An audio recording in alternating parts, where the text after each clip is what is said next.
dentre os vários pensadores que despontaram no Ocidente nessa segunda metade do século, o Wilhelm Flusser talvez seja aquele cuja importância mais tem crescido ultimamente.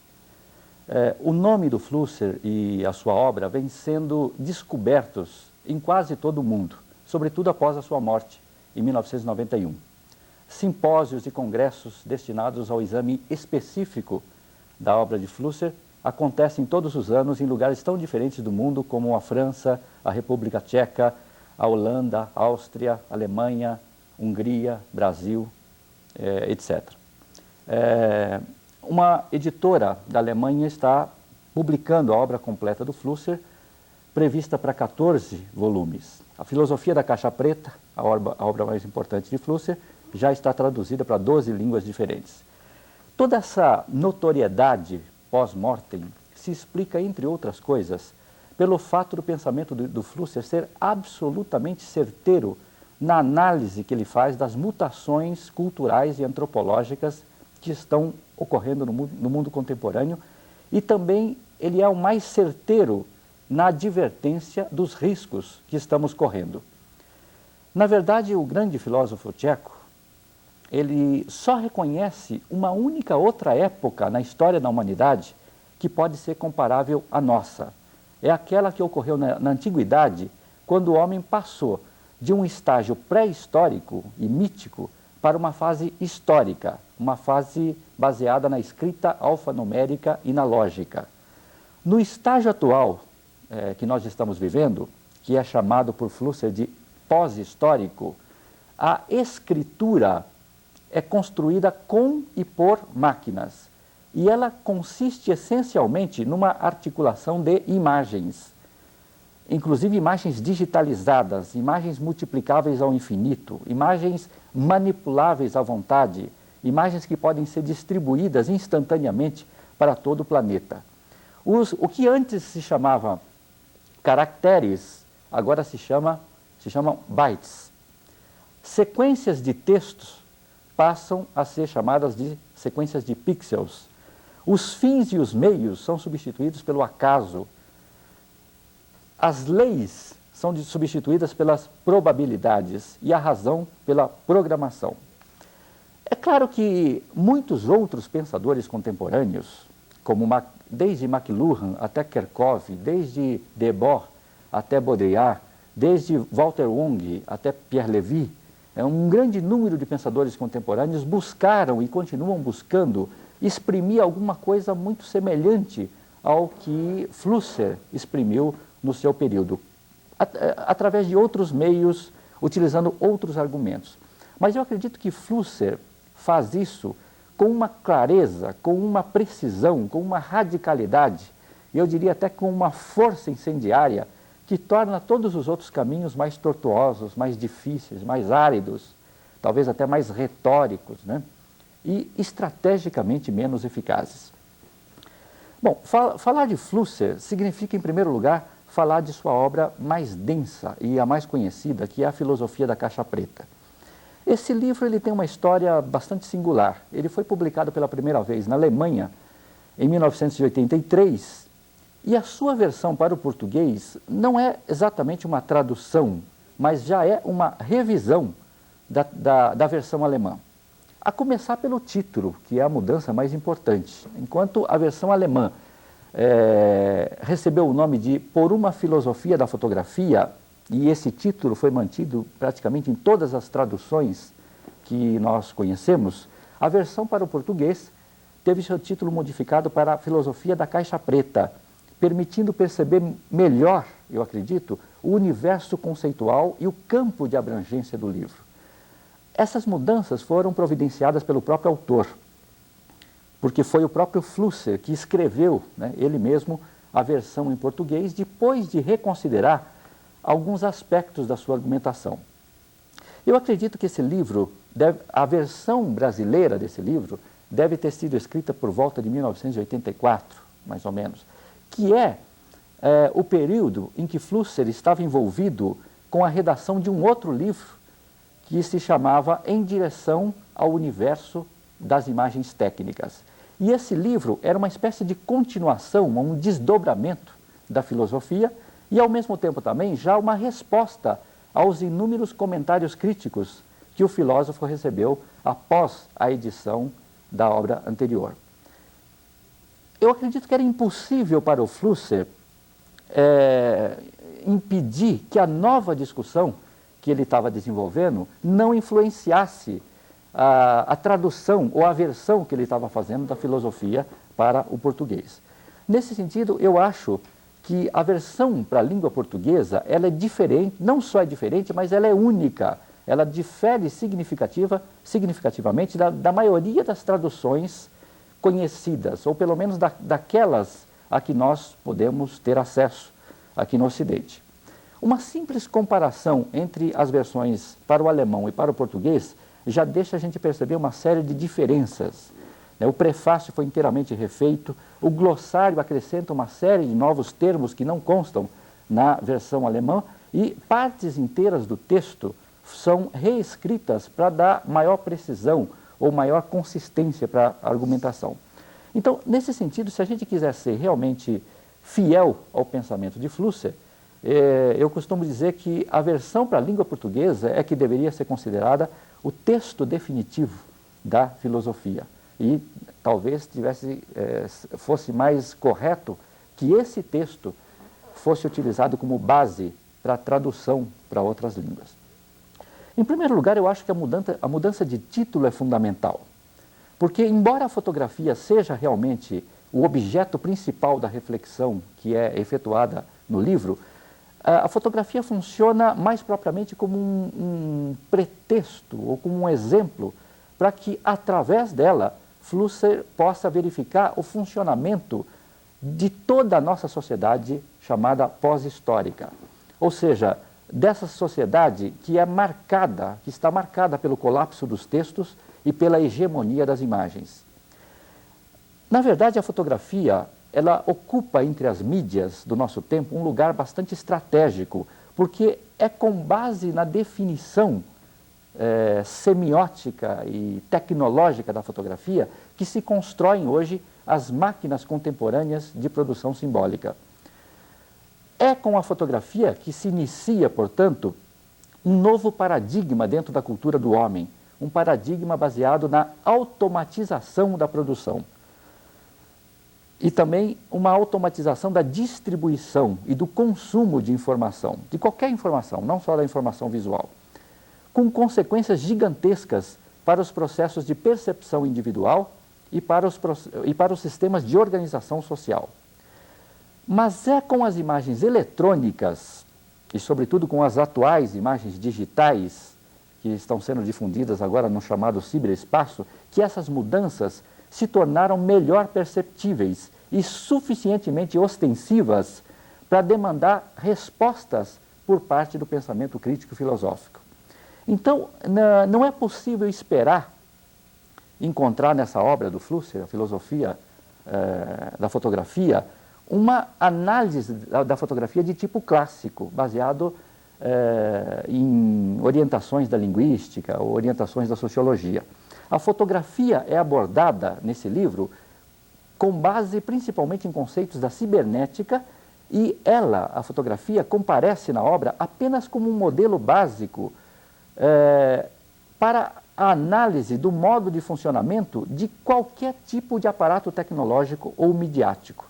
Ou seja, na verdade, nesse livro, Flusser faz uma filosofia da mídia, mais do que simplesmente uma filosofia da fotografia. E é por isso que eu acho que a filosofia da caixa preta traduz melhor as ambições da obra do que um lacônico filosofia da fotografia. Agora, por que Flusser terá mudado o nome do seu livro para a filosofia da caixa preta?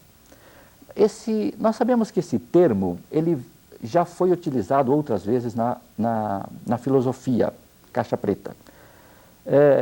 Esse termo vem originalmente da eletrônica. Nós sabemos que caixa preta é o nome que se dá a uma parte de um circuito eletrônico que é omitido na hora de desenhar o circuito inteiro. Então, essa parte que é omitida por razões puramente técnicas, porque às vezes seria redundante reproduzir um circuito que já é conhecido, então esse circuito é substituído por um box, quer dizer, uma caixa vazia, sobre a qual se escreve apenas o nome do circuito que foi suprimido, né? A gente sabe que um dos grandes filósofos que anteciparam o pensamento contemporâneo, que é Gregory Bateson, num livro chamado Steps to an Ecology of Mind, ele amplia, tanto quanto Flusser, o conceito de caixa preta, com o propósito de aplicá-lo a grande parte dos conceitos problemáticos da filosofia. Bateson considera que os filósofos e cientistas costumam, muitas vezes, rotular certas áreas do pensamento que não estão suficientemente explicadas com uma espécie de caixa preta. Quer dizer, nessa parte do circuito, nós vamos substituir aquilo que nós não conhecemos, que nós não sabemos, por um rótulo que está no lugar de uma explicação que não somos ainda capazes de dar. Ele usa o exemplo do instinto, né? Falamos tanto do instinto, isso deve ser instinto, isso se passa assim por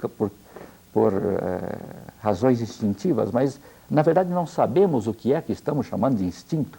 Então, para o Bateson, instinto é uma caixa preta. Quer dizer, a gente usa uma palavra pensando que, por usar uma palavra, nós temos um conceito por trás. Mas instinto não tem nada por trás. Instinto é apenas um rótulo que está substituindo uma falta de conhecimento. Não sabemos por que um animal se comporta dessa maneira. Não temos explicação, então dizemos que é um instinto. O instinto seria, então, um tipo de caixa preta aplicada ao conceito filosófico. Bom, no caso do Flusser, o conceito de caixa preta não vem exatamente da eletrônica, mas vem da cibernética. Nesse campo particular do conhecimento, o conceito de caixa preta, ele se refere a um dispositivo fechado, lacrado, é impossível saber o que tem dentro dele, mas é possível intuir sobre o que se passa dentro dessa caixa preta através de alguns dispositivos de input que são, digamos assim, colocados, que são disparados para dentro dessa caixa, e essa caixa devolve esses inputs sob a forma de outputs. Ou seja, sinais de onda são enviados para o interior dessa caixa, e dependendo de como o interior da caixa devolve esses sinais, nós podemos aferir sobre o que tem dentro dessa caixa, né? Em geral, caixa preta traduz um problema de engenharia, que é o seguinte: como deduzir acerca do que há dentro de uma caixa sem abrir a caixa, né? Sem necessariamente abrir, simplesmente aplicando voltagens, aplicando choques ou qualquer outro tipo de interferência na superfície externa dessa caixa. No entender do Flusser, o transporte do conceito de caixa preta para a filosofia possibilita exprimir um problema novo. É um problema que foi colocado pela primeira vez pela fotografia, que é justamente o seguinte: o surgimento de aparatos tecnológicos que podem ser utilizados e que se pode tirar proveito deles sem que o utilizador tenha a menor ideia do que se passa nas suas entranhas. O fotógrafo, como nós sabemos, ele sabe que se ele apertar o botão da câmera, o dispositivo vai lhe dar como resposta uma imagem que é uma espécie de réplica bidimensional das coisas, dos objetos que estavam pousando para a câmera no momento do aperto do botão. Agora, o fotógrafo em geral também, ele não conhece as equações que foram utilizadas no desenho das lentes. Ele não conhece as reações químicas que se passam na emulsão fotográfica no momento do registro. O fotógrafo pode fotografar sem conhecer as leis de distribuição da luz no espaço, sem conhecer as propriedades fotoquímicas da película, sem conhecer as regras da perspectiva monocular. Ou seja, as câmeras modernas estão a tal ponto automatizadas que até mesmo a fotometragem da luz e a determinação do ponto de foco são realizados pelo aparelho. Então, a câmera fotográfica é o próprio protótipo dessa máquina, dessa tecnologia que pode ser utilizada sem que quem esteja utilizando tenha a menor ideia do que se passa dentro dela, do que se passa na caixa preta. Então, nesse sentido, a caixa preta cibernética do Flusser se encontra com a caixa preta eletrônica do Bateson num ponto, um ponto importante, que é o fato de ambas as caixas pretas exprimirem um desconhecimento fundamental, né? Mas mais do que um desconhecimento, é um desconhecimento que se transforma em atividade, se transforma em força motriz, em razão de ser, tanto do pensamento quanto da sociedade. No dizer de Flusser, nós somos cada vez mais operadores de rótulos, apertadores de botões, funcionários das máquinas. Nós lidamos com situações programadas, sem que nos demos conta delas. Nós pensamos que podemos escolher e, como decorrência, nós achamos que somos livres e que somos inventivos, mas a nossa liberdade, a nossa capacidade de invenção já estão inscritas previamente num software, num conjunto de possibilidades que são dadas a priori e que não podemos dominar inteiramente. Então, esse é o ponto em que a filosofia de Flusser quer justamente intervir. Ela quer produzir uma reflexão o mais densa possível sobre a possibilidade de criação e de liberdade numa sociedade cada vez mais programada, numa sociedade cada vez mais centralizada pela tecnologia.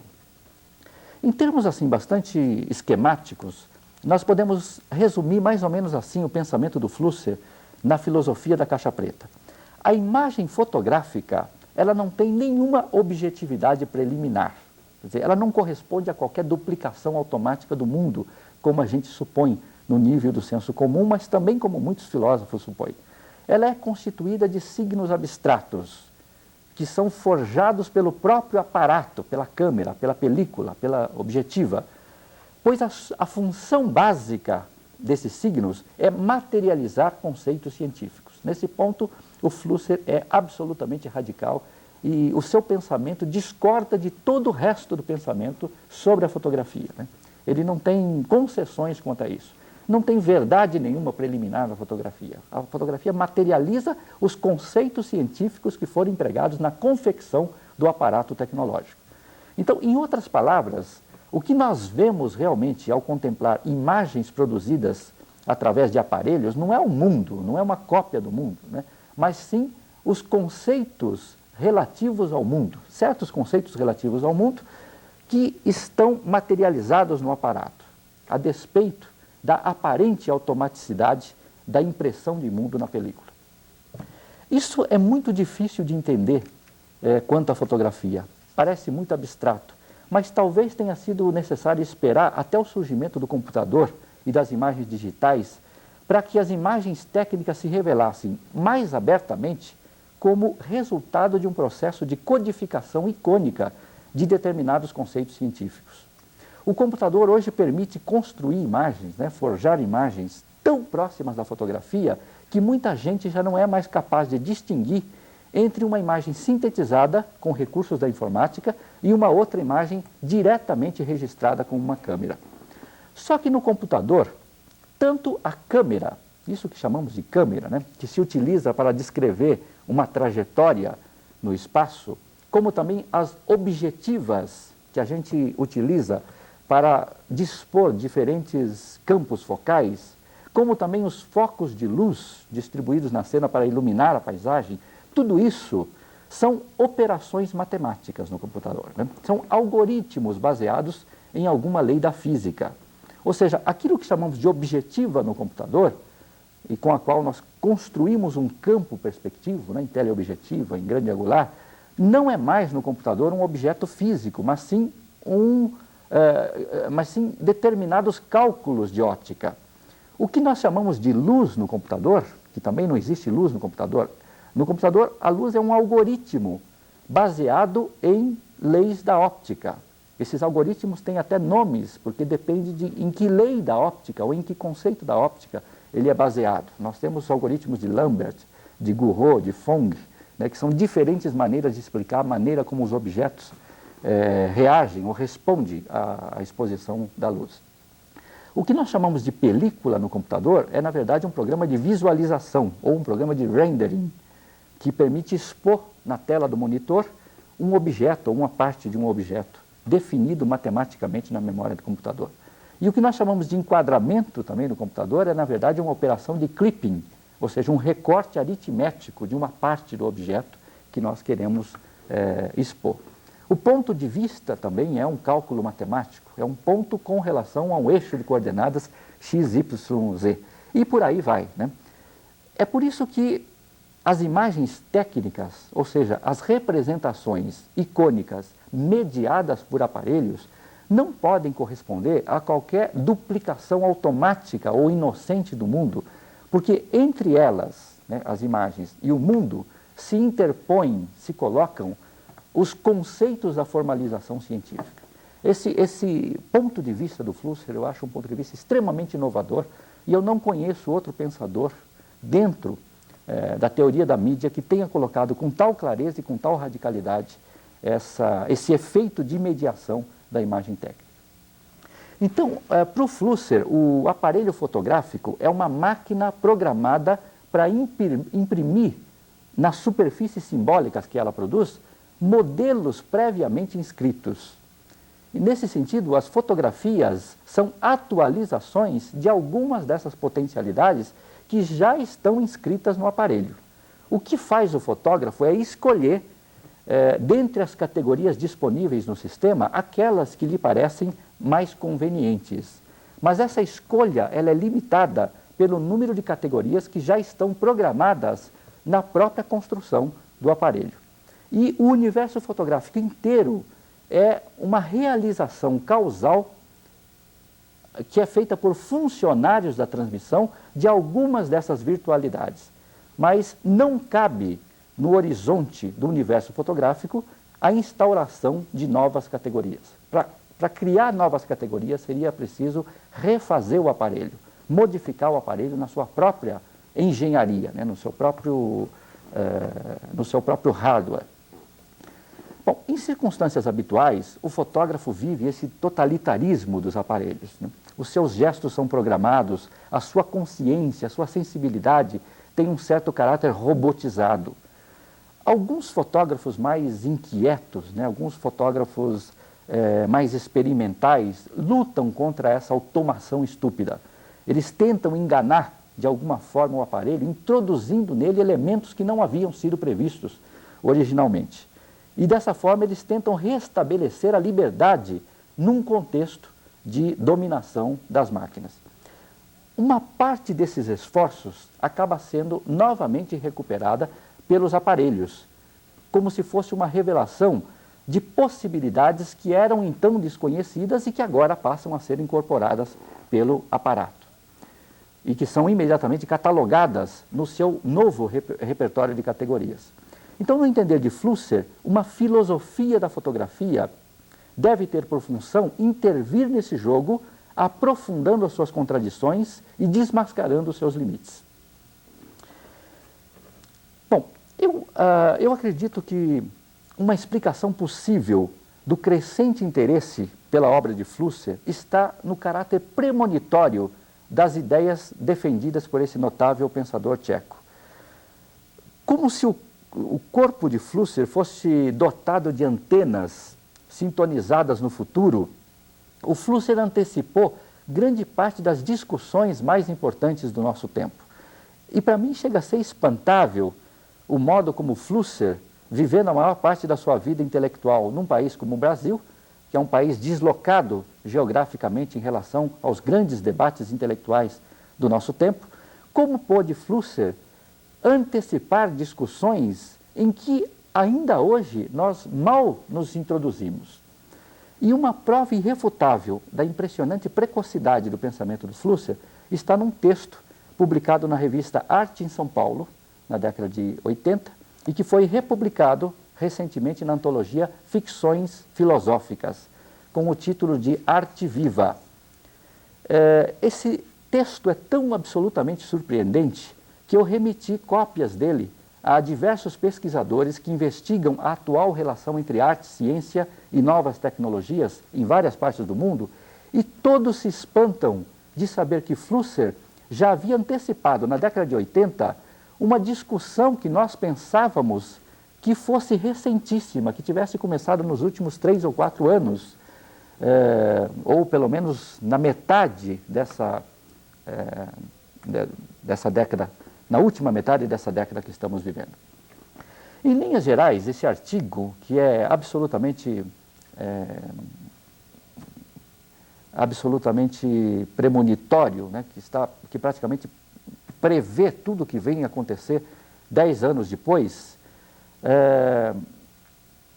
o Flusser defende a ideia de que atualmente encontra-se reemergindo entre nós a mais antiga concepção de arte já existente, a primeira concepção de arte que existiu no mundo, que é aquela que os latinos chamavam de ars vivendi, ou a arte da vida, ou o saber como viver. A atual contingência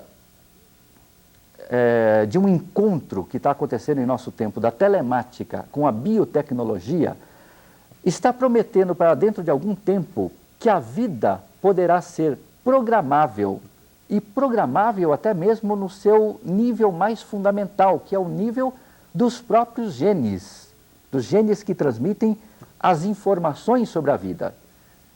Todas as artes até agora estiveram limitadas a uma manipulação mais ou menos sofisticada da matéria inanimada, da matéria entrópica, né, da matéria perecível. A novidade fabulosa e assustadora que a partir de agora será possível é elaborar informação, é imprimir essa informação na matéria viva e fazer com que essa informação se multiplique e se preserve ad infinitum, pelo menos enquanto houver vida, enquanto for possível existir vida no planeta. Mas tem mais do que isso ainda, né? Dentro de pouco tempo será possível não apenas mimetizar as formas de vida conhecidas, como também criar formas de vida que não existem, formas alternativas de vida, com sistemas nervosos completamente diferentes daqueles que conhecemos hoje, inclusive até com processos mentais diferentes do que conhecemos. Então, uma vez que se torne possível produzir obras vivas, obras capazes de se multiplicar e de dar origem a novas obras, como será possível continuar a fazer arte com objetos inanimados e com objetos perecíveis? Eu vou ler um pequeno trecho do próprio texto de Flusser, que me parece que é onde ele coloca com maior precisão essa ideia nova dele. Dada esta consideração estonteante, está dizendo agora Flusser, né? Fica claro que não é possível abandonar-se à biotecnologia e aos técnicos, e que é preciso que artistas participem dessa aventura. O desafio é óbvio. Dispomos atualmente da técnica, ou seja, da arte, capaz não apenas de criar seres vivos novos, mas igualmente formas de vida com processos mentais ou com espíritos novos. Dispomos atualmente da técnica ou da arte apta a criar algo até agora inimaginado e inimaginável, que é um espírito novo, um espírito vivo novo. Espírito este que o próprio Criador será incapaz de compreender, já que está fundado sobre informação genética que não é a sua. Isso não é tarefa para biotécnicos, abandonados à sua própria especialidade, mas sim para artistas em colaboração com os laboratórios atualmente estabelecidos. Coincidentemente, nos últimos anos mesmo, né, muito recentemente, alguns artistas, e eu poderia citar os mais conhecidos, como Orlan, Stellark e o brasileiro Eduardo Kac, eles vêm se dedicando à discussão da possibilidade de ultrapassar o humano através de radicais intervenções cirúrgicas ou de interfaces entre a carne e a eletrônica, ou ainda de próteses robóticas para complementar ou expandir potencialidades do próprio corpo biológico. Então, mais do que simplesmente antecipar as profundas mudanças em nossa percepção ou em nossa concepção de mundo, esses pioneiros estão antecipando transformações fundamentais na nossa própria espécie. Essas transformações poderão, inclusive, alterar o nosso código genético e reorientar o processo darwiniano de evolução. Hoje, dentro desse campo extremamente genérico e impreciso das chamadas artes tecnológicas ou artes eletrônicas, está se cogitando de uma forma cada vez mais clara sobre o surgimento de um novo paradigma capaz de apontar novas direções para a arte a partir das possibilidades que estão sendo abertas pelo fronte biológico, possibilidades de reorientar a arte para o enfrentamento da própria condição biológica da espécie. É curioso que num livro recentíssimo, publicado ano passado por um escritor francês chamado Hervé Kampf, chamado A Revolução Biolítica, esse autor, ele prevê mudanças, as várias mudanças que a espécie humana está vivenciando graças às últimas descobertas e às últimas invenções nos campos da nova biologia e no campo da medicina, das ciências cognitivas, da robótica, da bioengenharia, da vida artificial e assim por diante. Esse escritor, ele defende uma ideia extremamente ousada de que nós estamos saindo da era neolítica. Para ele, acabou o neolítico, né? Uma vez que o homem, num certo sentido, ele logrou dominar o seu ambiente. E agora nós estaríamos entrando numa nova fase da história inteira da espécie, que ele chama de o biolítico. Então, por isso que estaríamos vivendo a revolução biolítica, que é um momento em que as nossas próximas tarefas serão não mais o domínio do mundo, mas o domínio de nós próprios, o domínio de nosso próprio corpo e o domínio dos organismos vivos em geral. E nessa nova era, nós estaremos transferindo para as máquinas ou para a matéria inorgânica uma parte das propriedades que até aqui foram específicas das criaturas vivas. Diz ele, o Kempf, que no lugar de transformar o mundo, nós agora vamos começar a transformar o ser. E a coincidência com o pensamento de Flusser nesse artigo Arte e Vida é realmente espantosa. Só que o Flusser já havia escrito isso e previsto isso pelo menos 10 anos antes. E, o que é mais interessante ainda, no Brasil. Como qualquer outra grande transformação, essa passagem para o biolítico ou para a pós-história, no caso do conceito do Flusser, ela parece a princípio apocalíptica, uma vez que ela compreende, ela abrange novidades extremamente controvertidas, como a engenharia genética, a clonagem, a biocomputação, a biodiversidade artificial, que é a criação de novas espécies. E, sem dúvida, nós iremos realmente enfrentar problemas de todas as espécies e muitos perigos nessa nova era que se inicia. Mas, por outro lado, também, nós podemos compreender esse novo momento de uma forma um pouco menos apocalíptica, como um período em que os seres vivos, o ambiente natural e os dispositivos tecnológicos não estarão mais destinados a serem rivais ou a serem vistos como entidades fundamentalmente diferentes entre si. Até pouco tempo, a humanidade, isso que chamamos de humanidade, era entendida, tanto no plano filosófico quanto no nível do senso comum, como uma coisa que se contrapunha essencialmente às máquinas e às próteses que simulam as funções biológicas. A essência do humano parecia estar ali, justamente naquele ponto em que o robô falhava, em que o robô mostrava os seus limites.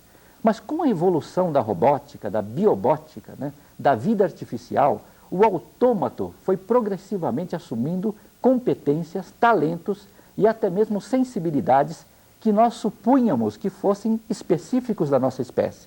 E isso nos tem forçado a um constante deslocamento, a uma contínua redefinição da nossa humanidade. O que era humano algum tempo atrás deixou de ser, temos que estar continuamente pensando o que é humano, o que é a definição do humano, né? Mais do que isso ainda, o desenvolvimento atual de interfaces úmidas, é o termo que se usa hoje, né? Ou seja, interfaces biocompatíveis, interfaces que podem ser inseridas dentro do próprio corpo humano. E por outro lado também, isso de um lado, né? Mas por outro lado também, um momento em que os objetos inanimados, as máquinas, começam a trabalhar com processos orgânicos, como acontece com as redes neurais, os algoritmos genéticos e até os vírus de computador, né? Todos eles simulam processos orgânicos. E no momento ainda em que o próprio computador lentamente se torna orgânico, à medida em que as máquinas bioquímicas, que são máquinas capazes de empregar moléculas de DNA no lugar de impulsos eletrônicos, vão se tornando cada vez mais uma realidade. Então, todos esses acontecimentos recentes no campo da ciência parecem sugerir, uma vez mais, que Flusser tinha razão. Obrigado.